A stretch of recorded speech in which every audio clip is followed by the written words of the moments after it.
In one of the great speeches ever made the night before he died, a man you knew very well, Dr. Martin Luther King said, if the Lord were to take me now, I have been to the top of the mountain. That's right. I've seen the other side.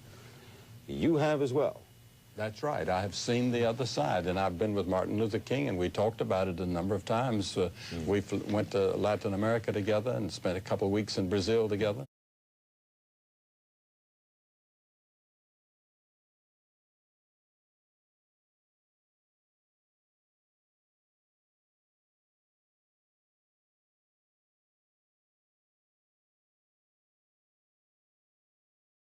An autobiography of religious development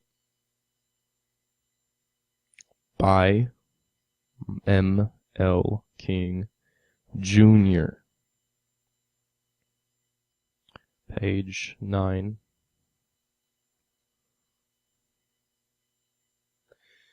Listen to this. At the age of 13, I shocked my Sunday school class by listen to this, denying, I'm going to zoom in here, let's make sure you see it,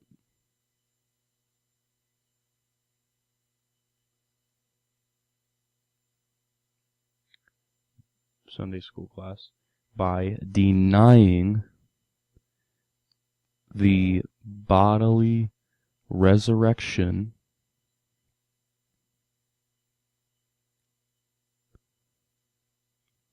of Jesus. Now go ahead and turn in your Bible to John chapter 2. Then answered the Jews and said unto him, What sign showest thou unto us, seeing that thou doest these things? Listen to this. Listen to this part right here. Jesus answered and said unto them, Destroy this temple, and in 3 days I will raise it up. Then said the Jews, 46 years was this temple in building, and wilt thou rear it up in 3 days? Yeah, well, this is the part that you need to remember right here.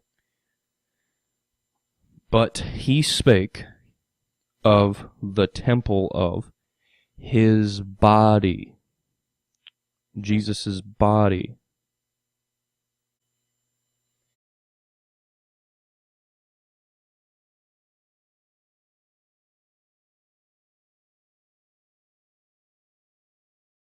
So, I'm not a fault finder, but when I do come across a grievous sin, it's my obligation to expose the fruitless deeds of darkness and reprove them. And this is a command from God, so I'm going to do that now. This man, Billy Graham, he endorsed the Pope, the Roman Catholic Church, and they are clear idolaters in every sense of the word. I'm going to read to you this article. It's labeled The Extraordinary Friendship of Reverend Billy Graham and Pope John Paul II. It says, Evangelical Protestant preacher, the Reverend Billy Graham, passed away today at the age of 99. He preached Jesus Christ in person to hundreds of millions of people in nearly every country in the world. He fought for civil rights and against communism. He befriended every U.S. president from Eisenhower to Obama. And he was a friend of Catholics, especially Pope St. John Paul II. Already in 1966, 1 year after the conclusion of the Second Vatican Council and its calls for renewals and ecumenism in the Catholic Church, Graham said, I find myself closer to Catholics than the radical Protestants. I think the Roman Catholic Church today is going through a second Reformation. And after hearing John Paul II preach in Canada in 1980, Graham lauded the Pope's preaching. I'll tell you, that was just about as straight an evangelical address I have ever heard. He gives moral guidance in a world that seems to have lost its way. Then, just before Graham left, there was a pause in the conversation. Suddenly, the Pope's arm shot out, and he grabbed the lapels of my coat. Graham later recalled, "He pulled me forward within inches of his own face. He fixed his eyes on me and said, 'Listen, Graham, we are brothers.'" Wow. This is from the Catholics themselves. So, just like Amos 3:3 says, can two walk together except they be agreed? You can't yoke an oxen and an ass together and expect the line to be straight. That's why God said not to do it, because it's going to be a crooked line. And the Bible says, "Straight is the gate and narrow is the way that leads to life, and there be few that find it."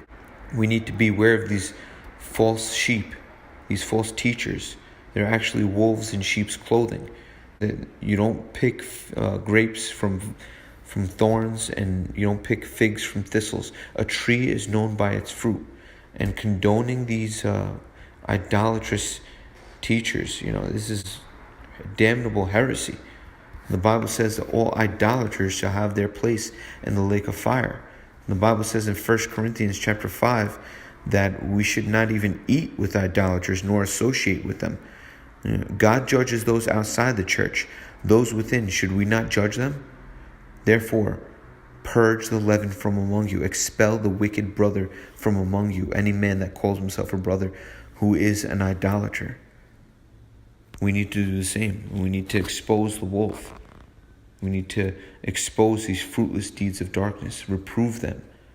What is made manifest? The light makes all things manifest. And that's what we have to do. We need to be a light and shine in the darkness.